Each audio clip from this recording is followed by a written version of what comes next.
പ്രിയപ്പെട്ട കുടുംബശ്രീ പ്രവർത്തകരെ, ഇന്നത്തെ കുടുംബശ്രീ ആരംഭിക്കാം. ആദ്യം സ്വാഗത പ്രസംഗം. സ്വാഗത പ്രസംഗത്തിനായി ഈ കുടുംബത്തിലെ നാഥയായ പ്രമീളയെ ക്ഷണിക്കുന്നു. നമസ്കാരം. ഇന്നത്തെ കുടുംബശ്രീ എന്റെ കുടുംബത്തിന്റെ മുറ്റത്ത് തന്നെ കൊണ്ടുവന്നതിൽ എനിക്ക് വളരെയധികം സന്തോഷമുണ്ട്. എന്റെ കെട്ടിയോൻ രംഗൻ വരുന്നതിന് മുമ്പ് തന്നെ ഇത് തീർക്കണം, അല്ലെങ്കിൽ രംഗം വഷളാവും. കാരണം നിങ്ങൾക്കൊക്കെ അറിയാലോ, ഇതിനകത്തുനിന്ന് ലോൺ കിട്ടുമെന്ന് മാത്രമാണ് അങ്ങേരുടെ നോട്ടം. അങ്ങേര് വരുന്നതിന് മുമ്പ് നിർത്തിയില്ലെങ്കിൽ അയൽക്കൂട്ടത്തിലെ അയൽക്കാര് മാത്രമല്ല നാട്ടുകാര് മൊത്തം കൂടും, ആകെ നാറും. ഇത്രയും പറഞ്ഞുകൊണ്ട് ഞാൻ നിങ്ങളെ എല്ലാരും പെട്ടെന്ന് സ്വാഗതം ചെയ്യുന്നു.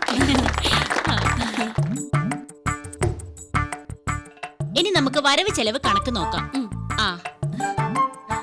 ആദ്യം വരവ്. ഞാനും അതാ നോക്കുന്നത്. എന്ത് അങ്ങേരുടെ വരവ്? നാലുകാലിലാണോ അവ വരവ്? ആ വരവല്ല, കുടുംബശ്രീയുടെ വരവ് ചെലവാ നോക്കുന്നത്. ഞാൻ തന്നെ റിപ്പോർട്ട് വായിക്കാം. കഴിഞ്ഞ ആഴ്ച കുടുംബശ്രീ മീറ്റിംഗ് ലീലാമ്മയുടെ വീട്ടിൽ തന്നെയാണ് കൂടാൻ ഉദ്ദേശിച്ചിരുന്നത്. പക്ഷേ അവിചാരിതമായി ലീലാമ്മയുടെ അമ്മായി അമ്മ കിണറ്റി ചാടിയതുകൊണ്ട് അവിടെ നിന്ന് മീറ്റിംഗ് മാറ്റേണ്ടി വന്നു. തുടർന്ന് മേരിയുടെ വീട്ടിലാണ് കൂടിയത്. മൊത്തം 6 പേര് പങ്കെടുത്ത മീറ്റിംഗിൽ മേരി സ്വാഗതം പറഞ്ഞു. എല്ലാരും സപ്പോർട്ട് ചെയ്തതുകൊണ്ട് കൺവീനർ റിപ്പോർട്ട് വായിച്ചു. 5 ആഴ്ചയായിട്ടും കുടുംബശ്രീയിൽ പങ്കെടുക്കാത്തവരെ പിരിച്ചുവിടാനുള്ള ചർച്ച അവസാനം വഴക്കും വക്കാളും ആയപ്പോൾ മേരിയുടെ ഭർത്താവ് ജോപ്പൻ തെറി വിളിച്ച് യോഗ അങ്ങ് പിരിച്ചുവിടുകയും ചെയ്തു. ഇതാണ് ഉണ്ടായത്. പിന്നെ കഴിഞ്ഞ ആഴ്ച മേരി വന്നില്ല. 2 രൂപ ഫൈൻ അടയ്ക്കണം. അതെന്റെ അമ്മായിയമ്മ കിണറ്റില് വീണത് കൊണ്ടല്ലേ. തള്ളയൊട്ട് ചത്തതുമില്ല, ഇനി 2 രൂപ ഫൈനും അടയ്ക്കണം. അത് വേണം. എന്റെ അമ്മായിയമ്മ 3 പ്രാവശ്യം കിണറ്റിൽ വീണപ്പോഴും ഞാൻ 2 രൂപ വെച്ച് ഫൈൻ അടച്ചു. പോരാത്തതിന് ആശുപത്രി ചെലവ് വേറെയും. എന്നാ പിന്നെ ആ കിണറിന് ഒരു കൈവിരി കെട്ടാൻ മേലായിരുന്നോ? എത്ര കാശ ആശുപത്രി കൊടുക്കുന്നേ? ഇനിയിപ്പൊ ആശുപത്രി ചെലവൊന്നും കൊടുക്കേണ്ടി വരില്ല. അതെന്താ? കഴിഞ്ഞ ദിവസം കിണറിന്റെ ആഴം കൂട്ടി. ഇനി വീണ് കിട്ടിയാ മതി. ദൈവമേ, രംഗൻ. കൊരങ്ങനല്ലേ രംഗൻ. ഈശ്വര, 4 കാലിലാണല്ലോ ഇങ്ങനെ.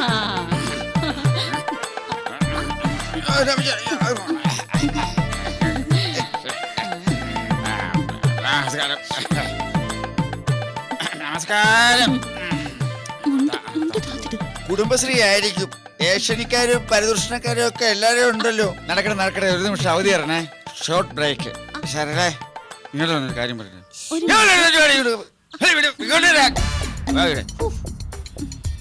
എന്തായി നമ്മുടെ ലോണിന്റെ കാര്യം? പാസ്സായോ? ഇല്ല. പാസ്സായില്ലേ? ഇതുവരെയായിട്ടും എടുത്ത ലോൺ തിരിച്ചടച്ചാലല്ലേ വേറെ ലോൺ കിട്ടത്തുള്ളൂ. അടിച്ച കൈ വിട്ടല്ലേ നിന്നെ എനിക്ക് പിന്നെ തല്ലാൻ പറ്റൂ. ലോണില്ലാത്ത കുടുംബശ്രീ എന്തിനാ എന്റെ കുടുംബത്തിൽ കൊണ്ടുവന്നു? എന്തിനാണ് കൊണ്ടുവന്നേ? നാട്ടുകാര് കേൾക്കൂലോ.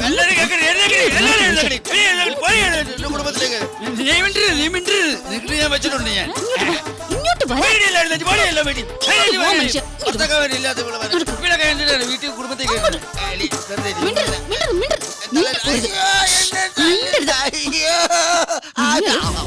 അവരുടെ മുന്നിൽ വെച്ച് എന്നെ ലോണം കെടുത്തു അല്ലേ?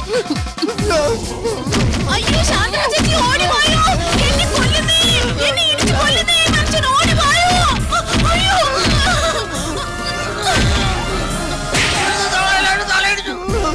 അയ്യോ, ആരെങ്കിലും ഒന്ന് അങ്ങനെ പിടിച്ചു മാറ്റാൻ, അല്ലെങ്കിൽ തല്ലി കൊല്ലും. ഇങ്ങേരുടെ കൂടെ ജീവിക്കുന്നതിന് പേരും ചാവുന്നതല്ലേ. ഭയങ്കരി ഈ മാതിരി തല്ലെന്നെ തല്ലിട്ട് എന്നെ പിടിച്ചു മാറ്റാനോ? ഏതായാലും ആരും കണ്ടില്ല. എന്താ രംഗത്, എന്താ ഈ കാണിച്ചു വെച്ചിരിക്കുന്നത്? ഇത് വലിയൊരു അക്രമം തന്നെയാ. തല്ലു കൊള്ളുകയും ചെയ്യണം, ഞാൻ കുറ്റു വെക്കണം. ചേച്ചി, എനിക്കിനി ഇയാളുടെ കൂടെ ജീവിക്കണ്ട. എനിക്ക് ഇവിടെ കൂടെ ജീവിക്കണ്ട. കാരണം എനിക്കും ജീവിക്കണം. എന്നാലേ നമുക്ക് പിരിയാം, അതാ നല്ലത്. ഇനി എന്നാ പിരിയാൻ? നീ എന്നെ എല്ലാം പിരിച്ചോടിച്ചില്ലേ? നമുക്ക് പിരിയാം ചേച്ചി. ഈ വൃത്തിയുടെ കൂടെ ജീവിക്കാൻ എനിക്കിനി വയ്യ. എന്ത് ചെയ്തെന്ന രംഗം പറയുന്നത്? എന്ത് ചെയ്തെന്നോ? നിങ്ങൾക്കറിയോ, ഞാൻ പുറത്തിറങ്ങാൻ നോക്കിയിരിക്കാ ഇവള്. അപ്പുറത്തെ വീട്ടിലെ രാജൻ, സജീവൻ, സുഗുണൻ ഇവരുടെ കൂടെ പാർക്കിലും ബീച്ചിലും തിയേറ്ററിലും കറങ്ങി നടക്കുക. അറിയോ? നേരാണോ പ്രമീള ഇതൊക്കെ? പിന്നെ ഞാൻ ചെയ്യുന്നതാണോ കുറ്റം? ഇയാൾ എന്റെ അനിയത്തിയായിട്ട് സിനിമയ്ക്ക് പോകുന്നു, പാർക്കിൽ ശരിയാണോ രംഗ? ശരിയാണത്. നിങ്ങളൊരു കാര്യം മനസ്സിലാക്കണം. എന്താ? ഇവിടെ ബീച്ചിലും പാർക്കിലും കൊണ്ടുപോകാൻ ആയിരക്കണക്കിന് ആൾക്കാരുണ്ട്. ഇവിടെ അനിയത്തി പാവം ഒരു കുട്ടിയുണ്ട്. പാവോട്ടോ, കുഞ്ഞാട്ടോ. അവളെ കൊണ്ടുപോയി ഞാൻ മാത്രമേ ഉള്ളൂ. നന്ദി വേണോടെ, നന്ദി. എന്നെ വിശ്വാസം അല്ലെങ്കിൽ എന്റെ കൂടെ ജീവിക്കാൻ എനിക്ക് വയ്യ. നമുക്കിനി പിരിയാ. എന്നാലേ നമുക്ക് പിരിയാം, സമ്മതിച്ചു. പക്ഷേ നമ്മുടെ 3 കുട്ടികളില് 2 എണ്ണത്തിന് ഞാൻ കൊണ്ടുപോകും. ഒറ്റ കീറിയ വെച്ചാൽ ഞാൻ 2 കുട്ടികളെ ഞാൻ കൊണ്ടുപോയി.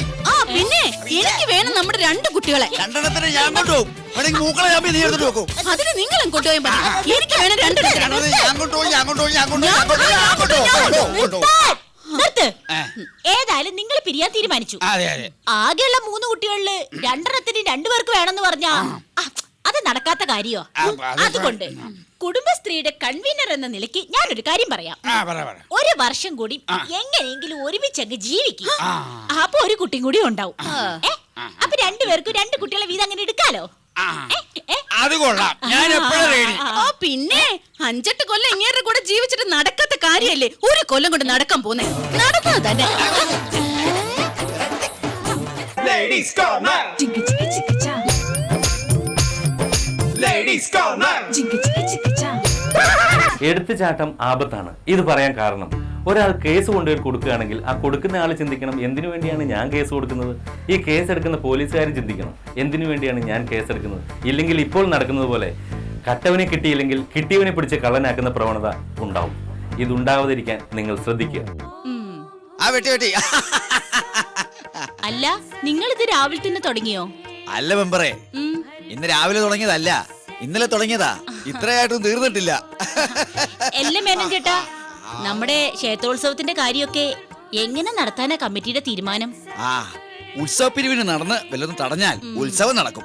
ഓ, ക്ഷേത്രത്തിലാണെങ്കിൽ പഴയ പോലെ ആളും വരുന്നില്ല. എങ്ങനെ ആള് വരും? ആ ശാന്തിക്കാര ശാന്ത സ്ത്രീകളെ കാണുമ്പോ അത്ര ശാന്തനല്ലെന്നാണ് നാട്ടുകാർ പറയുന്നത്. എന്തായാലും ഉത്സവം നടത്താതിരിക്കാൻ പറ്റത്തില്ല. അത് പറ്റത്തില്ല. നമ്മളല്ലേ കമ്മിറ്റി, പറ്റിക്കണം. കലാപരിപാടികൾ വേണം. കഴിഞ്ഞ വർഷത്തെ ഇതിലും ഗംഭീരമാക്കണം. കഴിഞ്ഞ ഉത്സവത്തിന് ഞാനല്ലേ മിമിക്സ് പരേഡ് ബുക്ക് ചെയ്ത് തന്നത്. അവര് തകർത്തില്ലേ? തകർത്തു. അവരല്ല, നാട്ടുകാര്. ആദ്യം സ്റ്റേജ് തകർത്തു, പിന്നെ നടപ്പന്തലം തകർത്തു, പിന്നെ ആനപ്പന്തലം തകർത്തു, പിന്നെ കൊടിമരം തകർത്തു, പിന്നെ ഭാഗ്യത്തിന് അമ്പലം മാത്രം മിച്ചം വെച്ചു. നമ്മുടെ ക്ഷേത്രത്തിന് എന്തോ ദോഷമുണ്ട്. പണ്ട് ഏറ്റവും കൂടുതൽ സ്ഥലങ്ങളിൽ നിന്ന് ആളുകൾ വന്നുകൊണ്ടിരുന്ന അമ്പലമാണ്. എന്തായിരുന്നു പേര്? ഇപ്പോഴും ഉണ്ടല്ലോ പേര്. ഏറ്റവും കൂടുതൽ സ്ഥലങ്ങളിൽ നിന്ന് ആളുകൾ വരാതിരിക്കുന്ന അമ്പലം. ശാന്തിക്കാരിത് ദേവിയുടെ കിരീടവും ചെങ്കോലും ചിലമ്പൊന്നും കാണാനില്ല. ഇന്നലെ രാത്രി ഞാൻ കണ്ടതാ, ഇന്ന് നേരെ പുലർന്നപ്പോ കാണാനില്ല. കണ്ട ഞാൻ അപ്പോഴേ പറഞ്ഞില്ലേ ക്ഷേത്രത്തിന് എന്തോ ദോഷമുണ്ട്. കീഴ്ശാന്തി എവിടെ? കീഴ്ശാന്തി അമ്പലത്തിലുണ്ട്. അയാൾ അന്വേഷിച്ചിട്ടിരിക്കുക. എന്നാ വേഗം പോലീസിനെ വിളിക്കുക. അതിന്റെ ഒന്നും ആവശ്യമില്ല. ഇവനാള് ശരിയല്ലെന്ന് തോന്നുന്നു. എനിക്കും ചെറിയ സംശയമില്ലാഴികയില്ല. അപ്പൊ പോലീസിനെ വിളിക്കാം. ആ പോലീസ് വരട്ടെ. അതെ, ഈ പോലീസ് വന്നു കഴിഞ്ഞാൽ ചോദ്യം മുറകളൊക്കെ ഉണ്ടാവില്ലേ? ചോദ്യം ഉണ്ടായില്ലേലും മുറ ഉണ്ടാവും. അത് വേണോ? അത് വേണം. പോലീസ് വരണം. എന്നാ വിളിക്കുക. പോലീസ് ആരാ ഈ കൂട്ടത്തിൽ ശാന്തി? നോമാണ്. ആരാണ് ഈ കൂട്ടത്തിൽ മിസ്റ്റർ നോം? നോം തന്നെയാണ് ഈ നോം. ഓഹോ, താങ്കളാണ് മിസ്റ്റർ നോം. അതെ, നോം തന്നെയാണ് നോം. എപ്പോഴാണ് കിരീടവും ചെങ്കോലും നഷ്ടമായത്? ഇന്നലെ രാത്രി വരെ ഉണ്ടായിരുന്നു. വെളുപ്പിന് നോക്കിയപ്പോ കാണാനില്ല. I C. ഇന്നലെ രാത്രി സംശയത്തക്ക രീതിയിൽ ആരെങ്കിലും ഇവിടെ വന്നിരുന്നോ? ഉവ്വ്, വിലാസിനി വന്നിരുന്നു. ഏത് വിലാസിനി? നീലകണ്ഠന്റെ ഭാര്യ വിലാസി. വിലാസിനെ താങ്കൾക്ക് സംശയമുണ്ടോ? എനിക്ക് സംശയമില്ല, പക്ഷെ നീലകണ്ഠന് നല്ല സംശയമുണ്ട്. ഓ എടോ, അതല്ലടോ ഞാൻ പറഞ്ഞത്. ആരാണ് ഇവിടുത്തെ സ്ഥിര സന്ദർശകർ ചോദിച്ചത്? മേനോനും പണിക്കരും. ആരാണ് ഈ മേനോനും പണിക്കരും? ഇടിയണ്ണാണുന്റെ അടുത്ത അവന്മാരുടെ കളി. ഇവിടെ വരാ. എടാ ഇങ്ങോട്ട് വരാൻ ഓടുവാ. വരച്ച വരെ വരാൻ. എന്തിനാ മാറുന്നേ? ശുദ്ധവായു കിട്ടാൻ വേണ്ടി അല്പം മാറിക്കാന്ന് വിചാരിച്ചു. ഈ കുറ്റം ഒന്ന് തെളിഞ്ഞോട്ടെ. കുറച്ച് നാളത്തേന് ഇവിടുന്ന് മാറ്റി നിൽക്കുന്ന കാര്യം ഞാൻ ശരിയാക്കി തരാട്ടാ. ഇതിൽ ആരാ പണിക്കർ, ആരാ മേനോൻ? പണിക്കര് ഞാൻ ആരെങ്കിലും ഒരാളെ തീരുമാനിക്കും. ഞാൻ മേനോൻ. ഞാൻ പണിക്കര്. ആണോ അതെ. പണിക്കർക്ക് എന്താ പണി? അങ്ങനെ പ്രത്യേകിച്ച് പണിയൊന്നുമില്ല. ഞാൻ ഈ മേനോനെ ഇങ്ങനെ സഹായിച്ചാണ്. അപ്പൊ മേനോനാണ് ഇവിടുത്തെ മെയിൻ ആള്. എന്താ മേനോനെ പണി? മേനോൻ നിര കളിക്കും, ഞാൻ സഹായിക്കും. നിലവിളിക്കുന്നു. നിലവിളിയല്ല, നരകളി. നിരകളി അതൊരു പണിയാണോടോ? അല്ല, ഞങ്ങൾക്ക് ഇങ്ങനെ നേരെ പോകാൻ വേണ്ടി കളിക്കുന്നതാണ്. അപ്പൊ വീട്ടിലൊന്നും പോകാറില്ലേ? ഇല്ല. അതെന്താ? വീട്ടിൽ പോയാൽ നേരം പോയില്ല. കഷ്ടം. എന്തായാലും സുസ്മിതയൊന്ന് വന്നോട്ടെ, ഇവനെ ഞാൻ പൊക്കിക്കോളാം. സാറേ, സുസ്മിത ആത്മഹത്യ ചെയ്തില്ലേ നടി? ഒരൊറ്റ കീറങ്ങോട്ട് വെച്ച് വന്നാണ്ടല്ലോ. എടാ, അത് സിനിമാ നടി ആണോ? സിൽക്ക് സ്മിത. ഇതാരാന്നറിയാവോ? ഇത് പോലീസ് നായ. ഓ എന്ന് മണം പിടിച്ച് അമേരിക്ക വരെ പോയി പ്രതിയെ പിടിച്ചിട്ടുള്ള ആളാ. വിടില്ല. സുസ്മിത ഇങ്ങോട്ടൊന്ന് വന്നോട്ടെ. തിരുമേനി കിട്ടിയിരിക്കണു. കാണാതെ പോയ കിരീടവും ചെങ്കോലും ചിലമ്പും എല്ലാം കിട്ടിയിരിക്കണു. ഭഗവതി കാത്തു. എവിടെ ആണ് കിട്ടിയേ? ഈ ബാബുവിന്റെ വീട്ടിൽ നിന്നാ കിട്ടിയത്. ഇങ്ങോട്ട് വാടാ. ഇങ്ങോട്ട് മാറിക്കടാ. ദേവിയുടെ കിരീടവും ചെങ്കോലും മോഷ്ടിച്ചെടുത്തിട്ട് ഒന്നും അറിയാത്ത പോലെ നിൽക്കുന്നോ? എന്ത് ധൈര്യത്തിലാണ് നീ കൊണ്ടുപോയത്? എന്റെ പൊന്നു സാറേ, ഞാൻ കാണാൻ വേണ്ടി കൊണ്ടുപോയതാ. നിനക്ക് കാണണമെങ്കിൽ വീട്ടിൽ കൊണ്ടുപോയി കാണണോ അല്ലേടാ? എവിടെയാടാ തൊണ്ടി? എടാ, മോഷ്ടിക്കപ്പെട്ട കിരീടവും ചെങ്കോലും ഒക്കെ എവിടെ ഒളിപ്പിച്ചു വെച്ചേക്കുന്നോ? എനിക്കൊന്ന് കാണണം. ഇല്ല, ഇനി തരില്ല. ദേവി കോപിക്കും. എടോ, എന്റെ കൈ തരണ്ട. കൈ പിടിച്ചൊന്ന് കാണിച്ചാ മതി. ഞാനായിട്ട് തൊട്ട് അശുദ്ധമൊന്നും ആക്കത്തില്ല. പോരെ? എടോ കീഴ്ശാന്തി കാണിച്ചു കൊടുക്കുക. കിരീടം, ചെങ്കോല. ഇത് കിരീടം, ഇത് ചെങ്കോല, ഇത് ചിലമ്പ, ഇത് രണ്ട് മോഹൻലാലിന്റെ പടം, ഇത് റഹ്മാന്റെ പടം. സീഡിയോ? അപ്പൊ ദേവിയുടെ കിരീടവും ചെങ്കോലും ഒക്കെ കാണാവോ എന്ന് പറഞ്ഞിട്ട്? അതെ, സുദർശന്റെ ഭാര്യ ദേവി അവരുടെ കയ്യിൽ നിന്ന് കാണാൻ മേടിച്ചതാ. ഇന്നലെ കൊണ്ടുവന്ന് ക്ഷേത്രത്തിൽ വെച്ചതാ. ഇന്ന് രാവിലെ കാണുന്നില്ല. അപ്പൊ നേരത്തെ കോപിക്കും എന്ന് പറഞ്ഞത് സുദർശന്റെ ഭാര്യ ദേവിയാണോ? അതെ, കോപിച്ചാൽ അവൾ മഹാതറയാ. ഇനി ദേവി കോപിക്കത്തില്ല, പക്ഷെ ഞാൻ കോപിച്ചു കഴിഞ്ഞാൽ ഭയങ്കര ചറ്റയാ. 3-4 CD കാണാതെ പോയിന്നും പറഞ്ഞ് ഈ നാടിന്റെ ശാന്തി കളഞ്ഞ ശാന്തിക്കാരാ. എന്തോ നീ ആത്മശാന്തിക്ക് വേണ്ടി പ്രാർത്ഥിച്ചോ? ദേവി! Ladies go now!